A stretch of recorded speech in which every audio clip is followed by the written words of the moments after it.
আসসালামু আলাইকুম রহমতুল্লাহ। সিলেটে মন্ত্রীর উপস্থিতিতে চিন্ময় কৃষ্ণ দাসের মুক্তি চেয়ে স্লোগান দিয়েছে আপনার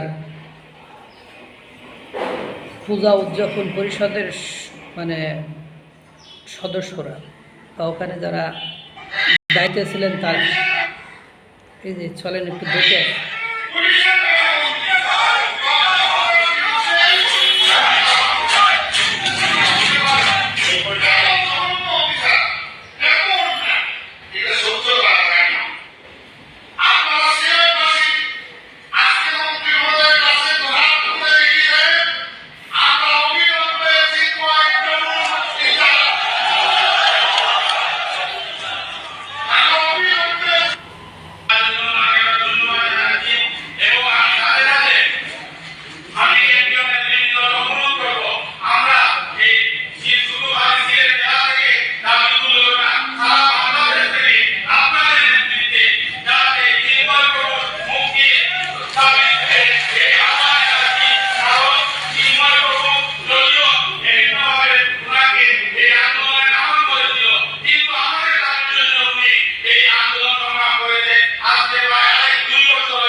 বক্তব্যটা শুনলেন যে চিন্ময় কৃষ্ণ দাস, যাকে সনাতনীরা চিন্ময় প্রভু নামে সম্বোধন করে।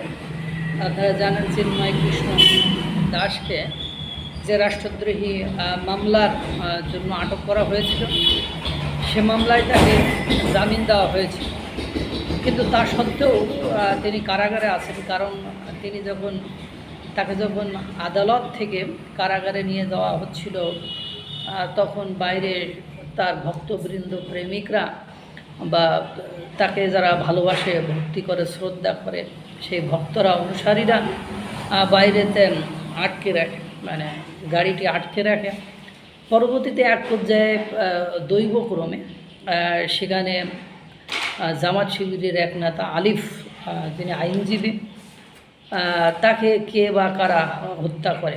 তখন কিন্তু চিন্ময় কৃষ্ণ দাস তিনি কিন্তু আপনার প্রিজন ভ্যানের ভেতরেই ছিলেন।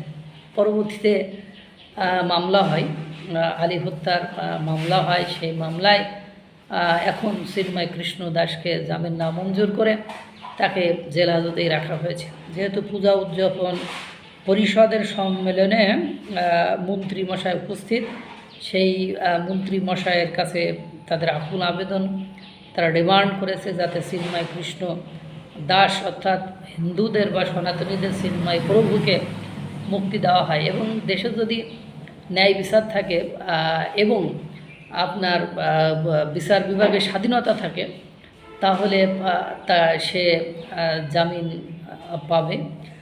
জামিন পাওয়া তার এখন মৌলিক অধিকার হয়ে গিয়েছে। আল্লাহ তাআলা সকলকে ভালো রাখুক, সুস্থ রাখুক। আসসালামু আলাইকুম রহমতুল্লাহ।